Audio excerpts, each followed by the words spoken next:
తరచుగా వ్యవసాయ భూమి, ప్లాట్లు లేదా ఆస్తులు ఆక్రమణకు గురవుతాయని మనకు తెలుసు. మరియు ఈ విషయంలో అనేక రకాల వివాదాలు తలెత్తున్నట్లు మనం చూస్తూ ఉంటాము.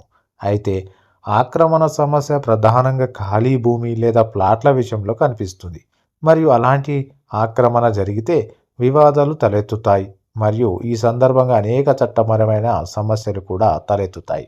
అయితే ఈ వివాదాలు తరచుగా కోర్టులో ముగుస్తూ ఉంటాయి.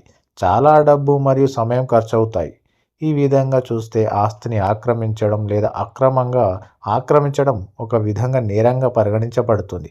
అందువల్ల ఈ అంశంపై భారతదేశంలో కూడా చట్టపరమైన నిబంధనలు చేయబడ్డాయి.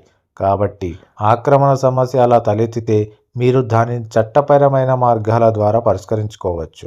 అయితే ఆక్రమణకు సంబంధించిన చట్టం ఏమిటో ఇప్పుడు మనం పూర్తిగా తెలుసుకుందాం.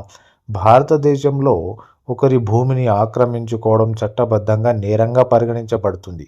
మరియు భారత శిక్షాస్మృతిలో సెక్షన్ 441 భూమి మరియు ఆస్తిని ఆక్రమించడానికి సంబంధించిన కేసులకు వర్తిస్తుంది. ఒక వ్యక్తి మరొక వ్యక్తి భూమిని లేదా ఇంటిని తప్పుడు మార్గాల ద్వారా లేదా తప్పుడు ఉద్దేశంతో చట్టవిరుద్ధంగా స్వాధీనం చేసుకుంటే అతనికి సెక్షన్ 447 కింద జరిమానా మరియు 3 నెలల కఠిన జైలు శిక్ష విధించబడుతుంది. మీ భూమి ఆక్రమణకు గురైతే మీరు ఏమి చేయాలి? ఇప్పుడు మీ భూమిని లేదా ఆస్తిని ఎవరైనా అక్రమంగా ఆక్రమించారని అనుకుందాం. మీరు తీసుకోవాల్సిన మొదటి అడుగు సంబంధిత అధికారులకు ఫిర్యాదు చేయడం. మీరు ఆక్రమణపై కేసు కూడా దాఖలు చేయవచ్చు. మరి ఇందులో మీరు కోర్టులో పిటిషన్ దాఖలు చేయాలి. ఈ పిటిషన్ దాఖలు చేసిన తర్వాత కోర్టు ద్వారా ఆక్రమణను ఆపవచ్చు మరియు కోర్టు పరిహారం కూడా ఆదేశించవచ్చు. భూమి ఆక్రమణ విషయంలో భూమి విలువ ఆధారంగా కోర్టు పరిహారం మొత్తాన్ని నిర్ణయించవచ్చు.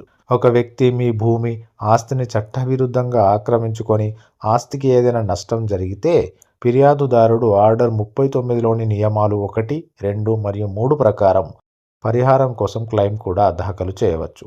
ఇందులో అతి ముఖ్యమైన మరియు సరళమైన విషయం ఏమిటంటే మీరు పరస్పర అంగీకారం ద్వారా అటువంటి సమస్యలను కూడా పరిష్కరించుకోవచ్చు.